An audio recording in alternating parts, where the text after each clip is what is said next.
Publicity కోసం రారు. ఆమె యొక్క కన్నడలో చేసి డబ్బింగ్ సినిమా కోసం ఇక్కడ ప్రమోషన్కు రావడం గ్రేట్ఫుల్. నిజంగా మిమ్మల్ని నేను ప్రత్యేకంగా అభినందిస్తూ ఉన్నాను. తప్పకుండా నీకు తెలుగు సినిమాలు డెఫినెట్గా వస్తాయి. నేనైతే డెఫినెట్గా నెక్స్ట్ మూవీ నేనే స్టార్ట్ చేస్తాం మీతో. ఎందుకంటే ఇలాంటి సహకారం ప్రొడ్యూసర్స్కి అవసరం.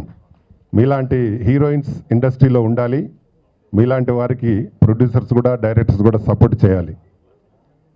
అలాగే ఇక్కడికి వచ్చిన అతిథులు వెంకట్, ఆయనకు చెప్పాల్సిన అవసరం లేదు. పబ్లిసిటీ గురించి బాగా నిష్ణాతుడు. ఎందుకంటే ఆయన దాదాపు 150 నుంచి 200 ఆడియో ఫంక్షన్స్ చేసి ఉంటాడు స్పాన్సర్స్ ఇచ్చి. ఎందుకంటే ప్రతి మీటింగ్లో కూడా అదే చెప్తా ఉంటారు. ఎందుకంటే సినిమా ప్రమోషన్ బాగా ముఖ్యమని. అదేవిధంగా ప్రమోషన్ బ్రహ్మాండంగా చేస్తూ ఉన్నారు. సినిమా కూడా చాలా బాగా ఉంది. ఎందుకంటే ఆల్రెడీ కన్నడలో హిట్ అయింది కాబట్టి తెలుగులో కూడా తప్పకుండా హిట్ అవుతుంది. ఇప్పుడు వచ్చే సీజన్ మంచి సీజన్ కాబట్టి అన్ని హాలిడేస్ ఉంటాయి పిల్లలకు కూడా. ఈ హర్రర్ మూవీస్ ఇప్పుడు ఉన్న సీజన్లో మంచి టాక్ ఉండి నడుస్తూ ఉన్నాయి కాబట్టి డెఫినెట్గా ఈ మూవీ పెద్ద హిట్ అయ్యి ఇండస్ట్రీలో సాయి వెంకట్ కూడా మంచి నిర్మాతగా ఇంకా భవిష్యత్తులో మంచి సినిమాలు చేయాలని కోరుకుంటూ, ఇలాంటి నిర్మాతలు ఇండస్ట్రీలో ఉంటే కూడా అటు టెక్నీషియన్స్కి ఇటు ఆర్టిస్టులకి మంచి జరుగుతుంది కాబట్టి వీరికి ఈ సినిమా సూపర్ హిట్ కావాలని నేను మనస్ఫూర్తిగా కోరుకుంటూ, సూపర్ హిట్ అయిన సినిమా కొని ఇక్కడ గ్రాండ్గా పబ్లిసిటీ చేసి, అంటే ఒక స్ట్రైట్ సినిమాకి ఏ విధంగా అయితే పబ్లిసిటీ చేస్తుందో దానికి తగ్గకుండా పబ్లిసిటీ రిలీజ్ చేస్తున్నారు. ఒక మంచి సినిమాతో ఆయనకి మళ్ళీ రీఇంట్రడక్షన్ వస్తున్నారు కాబట్టి ఇండస్ట్రీకి ఆయన మంచి జరగాలని కోరుకుంటున్నాం. ఆయన వెనకాల ఇంతమంది పెద్దలు ఉన్నందుకు వారందరికీ కూడా నమస్కారాలు తెలియజేస్తూ ఈ సినిమా సూపర్ హిట్ అవ్వాలని మనస్ఫూర్తిగా కోరుకుంటున్నా. Thank you. ఆయన కళాకారు. ధన్యవాదాలు. నాకేం చెప్పిందంటే హాఫ్ అన్ అవర్ అవుతుంది అంటే, నేను హాఫ్ అన్ అవర్ అంటే 1 అవర్ అనుకున్నాను. ఇవాళ appropriation bill last final day CM office నుంచి ఫోన్లు వస్తున్నాయి, ఎందుకంటే ఫైనల్ డే ఉండాలని. కానీ సాయి వెంకట్ గారికి పాపం హీరోయిన్లను చూసినప్పటి నుండి, అందరిని చూసినప్పటి నుండి మొత్తం ఆయన ఎక్కువ మాట్లాడుతున్నాడు. మొత్తం నిడివి చూసుకుంటే ఈయన ఎక్కువ ఉంటుంది, కట్ చేయాల్సిన అవసరం ఉంటుంది. అది ఈరోజు పిశాచి 2 మరి ప్లాటినం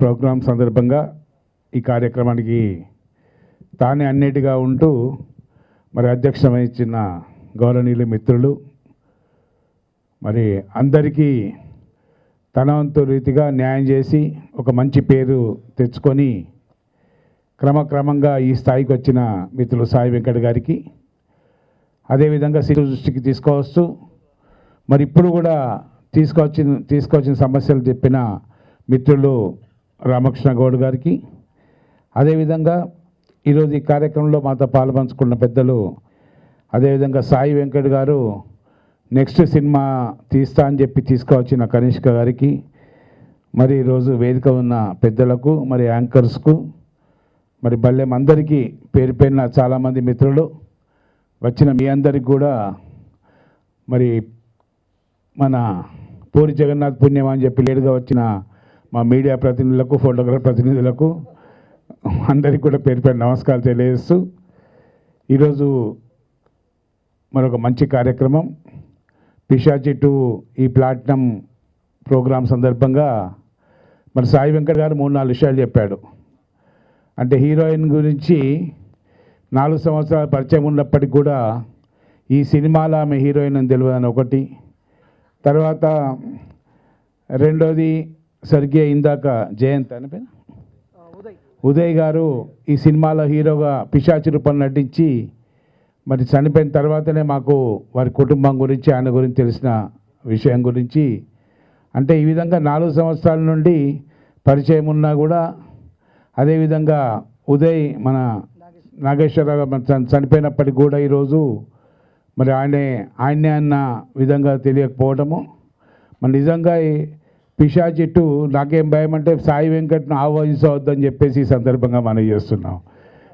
ఎందుకంటే ఒక ఔత్సాహ కార్యక్రమం, ఏ కార్యక్రమం తీసుకున్నా నన్ను నిమగ్నం అవుతాడు. నాకేం భయం పట్టిందంటే, ఇక్కడ మీరు రాకముందు మన కెమెరాలు తీశారు. ఆ కెమెరా ఒకతను అందరూ తీసినప్పుడు తీస్తలేడు, ఒక ఆగాడిని అని చెప్పి స్పెషల్ తీస్తున్నాడు. నాకు ఆ పాట పెట్టంగా ఆమె ఒక్క పిశాచి 2లో చేతికి వస్తా కెమెరా ముందు అంటే డౌట్ కూడా వచ్చింది ఆ కెమెరా మీద. అంటే అటువంటి హారర్ పిక్చర్గా ఈరోజు, ఎందుకంటే తెలంగాణలో కానీ ముఖ్యంగా ఉమ్మడి రాష్ట్రం కానీ మన చలనచిత్ర పరిశ్రమలో హారర్ పిక్చర్ సక్సెస్ అవుతున్నాయి ఈరోజు. మినిమం గ్యారంటీ కూడా ఉంటున్నాయి. మొన్న కూడా బహుశా 2-3 పిక్చర్లు, అంజలి అదే పిక్చర్ గీతాంజలి అది ఒక సినిమా మరి వచ్చినప్పటికి కూడా కలెక్షన్ విషయంలో మరి బాగా వచ్చినట్టు మరి డిస్ట్రిబ్యూటర్ చెప్పారు.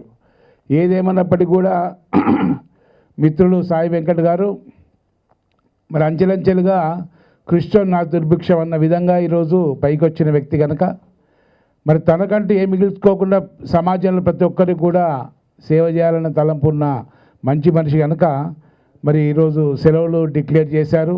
కొత్త అకాడమిక్ ఇయర్ కూడా ఎడ్యుకేషన్ స్టార్ట్ అవుతుంది కనుక బాహుబలి 2 కన్నా ముందే రిలీజ్ చేస్తున్నాడు కనుక జాగ్రత్తగా మరి ఆ కలెక్షన్స్ కూడా ఇమీడియట్గా ఇవాళ 100 రోజులు సినిమా ఆడే పరిస్థితి లేదు. ఏ సినిమాలు కూడా గతంలో ఆడాయి కానీ ఇప్పుడు నంబర్ ఆఫ్ థియేటర్స్ 1-2 రోజుల్లో 3 రోజుల లోపల మరి థియేటర్లను బుక్ చేసుకొని రిలీజ్ చేసుకొని ఆ కలెక్షన్స్ పెట్టిన డబ్బును పెట్టుకోవడమే ఒక ధ్యేయంగా ఈరోజు చలనచిత్ర పరిశ్రమ సాగుతున్నది కనుక ప్రొడ్యూసర్స్ కూడా అదే తోడున్నారు. మనం కూడా 1000 థియేటర్ల 2000 థియేటర్ల అని లెక్క తీస్తున్నారు. ఇండియాతో పాటు మరి అబ్రాడ్లో కూడా మేము తీస్తున్నాం అన్న విధంగా ఈరోజు తెలుగు చలన పరిశ్రమ కూడా పెరిగిపోయింది. ఎందుకంటే గతంలో ఉండేది కాదు. ఇటు యుఎస్ఏలో కానీ జర్మనీలో కానీ జపాన్లో కానీ మరి దాదాపు రైనికాల నాటి సినిమాలు అయితే ప్రపంచం మొత్తం మీద కొన్ని వేల థియేటర్లు రిలీజ్ అవుతాయి. అదేవిధంగా ఇది ప్రతి సినిమా కూడా ఈవెన్ ఇతర దేశాల్లో ఆడి మరి కలెక్షన్ల విషయంలో డోకా లేకుండా కొంచెమైనా ప్రొడ్యూసర్లకు సహాయపడుతుంది. మరి పిశాచి 2 ఫస్ట్ సాంగ్ సెకండ్ సాంగ్ మేము చూసాం. మరి ఈరోజు ఒక అట్రాక్టివ్గా, అంటే గతంలో హారర్ సినిమాలు వచ్చాయి, దయ్య సినిమాలు వచ్చినప్పటికీ కూడా కొంచెం దీనిలో విభిన్నత ఉన్నది. విభిన్నతతో పాటు సెంటిమెంటు కొద్దిగా స్టోరీ బేస్డ్ పిక్చర్ కూడా ఈరోజు ఉన్నట్టు మనము ట్రైలర్ ద్వారా టీజర్ ద్వారా చూసాం. ఏదేమన్నప్పటికీ కూడా సాయి వెంకట గారు కానీ మన ప్రొడ్యూసర్స్ కానీ అదేవిధంగా మరి చోప్రా గౌర్ ఈరోజు మరి హిందీ అమ్మాయి మరి మన తెలుగు చలనచిత్ర పరిశ్రమ దురదృష్టం ఏంటంటే తెలుగులో ఉన్నప్పటికీ కూడా అందరినీ కూడా మనం చేసుకుంటున్నాం, బయట వాళ్ళని పర్వాలేదు, దాంట్లో ఆర్టిస్టులకు ఇళ్ళు లేవు కనుక మరి హిందీ అమ్మాయి ఈరోజు కన్నడ భాషలో హిట్ అయిన సినిమా దాన్ని ఈరోజు మరి డబ్బింగ్ చేసి మరి తెలుగులో కూడా అవకాశాలు మెరుగుపడతాయన్న హోప్ కూడా ఈరోజు పెంచుకోవడం జరిగింది. అది ఈ సందర్భంగా చోప్రా గౌర్ కూడా congratulations to you. Shipra Gaur, okay, because you left now, I don't ask your name. So really I congratulate you, and because after seeing the 2 or 3 trailers, you shown that a performed artist, a senior artist, and congrats on behalf of the Telugu industry, Telugu cinema industry. Definitely I think Telugu people will welcome you, and all the best for you in future.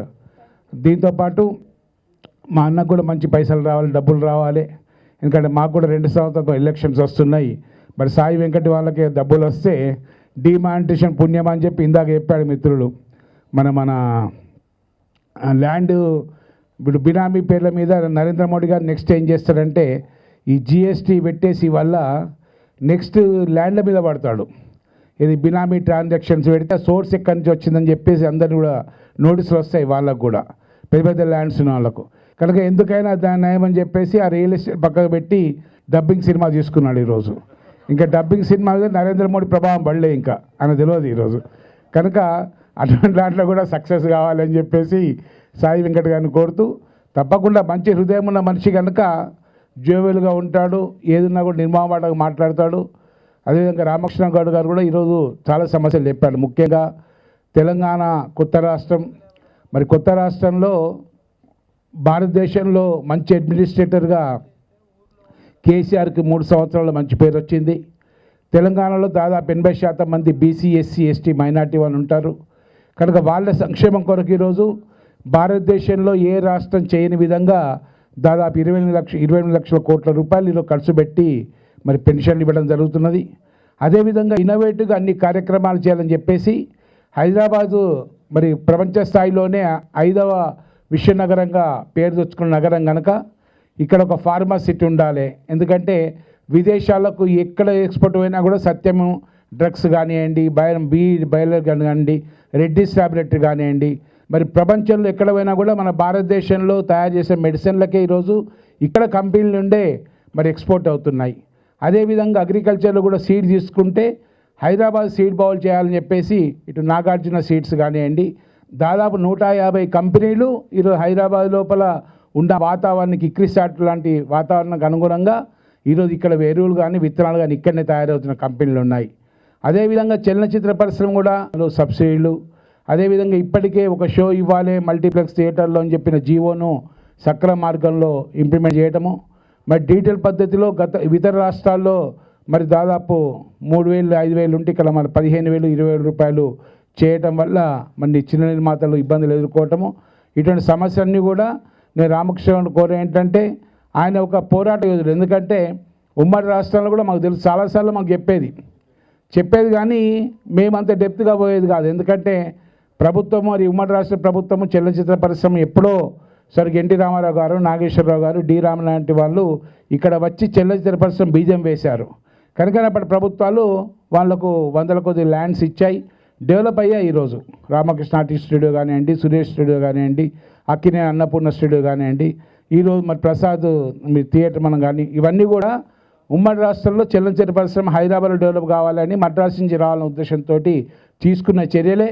అదేవిధంగా మరి తెలంగాణలో నిర్మితమైన సినిమాలు కానివ్వండి, తెలంగాణలో పెట్టుబడి పెట్టే వ్యవస్థ కానివ్వండి, అదేవిధంగా ఈరోజు థియేటర్లు కొందరు ఆధిపత్యంలో ఉన్న విషయాన్ని ఇప్పటికే ముఖ్యమంత్రి గుర్తించి మండలంకి ఒక సినిమా థియేటర్ ఇవ్వాలని దాని సబ్సిడీ కూడా ఈరోజు మరి అనౌన్స్ చేయబోతున్నారు. మండలం థియేటర్ నిర్మాతలకు తప్పకుండా విధిగా ఉంటుందని చెప్పేసి కూడా అది కూడా నిర్ణయం తీసుకోబోతున్నాడు. దీంతోపాటు రామకృష్ణ చెప్పినట్టు చిన్న నిర్మాతలు ప్రోత్సహించాలి, తెలంగాణ చరిత్ర, తెలంగాణ సంస్కృతి, తెలంగాణ ఆవశ్యకత ఉన్న సినిమాలు తీసుకుంటే తప్పకుండా వినోద్ పన్ను రద్దు కూడా చేయాలన్న ఆలోచనతో ముఖ్యమంత్రి గారు ఉన్నారు. కనుక రాబోయే రోజుల్లో తప్పకుండా మరి మీరు చెప్పినట్టు సమావేశం ఏర్పాటు చేస్తారు. ఆ సమావేశంలో మేము అందరం ఉంటాం కనుక మరి ఆ సమావేశంలో తప్పకుండా మీ తరఫున మీరు వచ్చేసి మనం ఏ విధంగా అయితే ఇక్కడ చలనచిత్ర పరిశ్రమ స్థిరపడాలి, మరి స్థిరపడ్డ పరిశ్రమ మరింత ముందుకోవాలి. ఎందుకంటే ఈరోజు ఇతర నగరాల్లో లేని, మెట్రో నగరాలు లేని అవకాశాలు హైదరాబాద్లో ఉన్నాయి. మీకు తెలుసు ఈరోజు చెన్నై కానీ, అదేవిధంగా కలకత్తా కానీ, బెంగళూరు కానీ, మరి 4-5 మెట్రో సిటీస్ ఉంటే, ఢిల్లీ కానీ మెట్రో సిటీస్ ఉంటే అక్కడ లేని వాతావరణం హైదరాబాద్ నగరంలో ఉన్నది. ఈరోజు ఉమ్మడి రాష్ట్రాల్లో ఏదైనప్పటికీ కూడా ఈరోజు తెలంగాణ రాష్ట్రంగా మనం ఏర్పడ్డాం. కనుక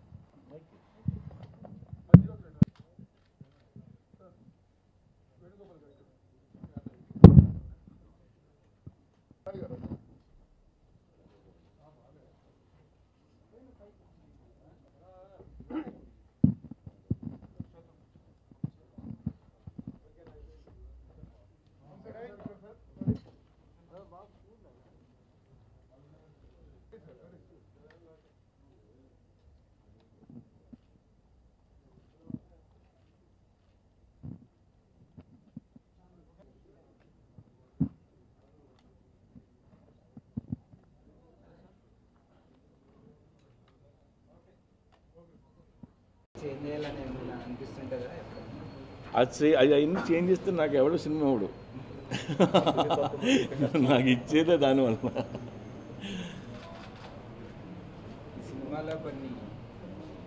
అవతలాడు ఎవడో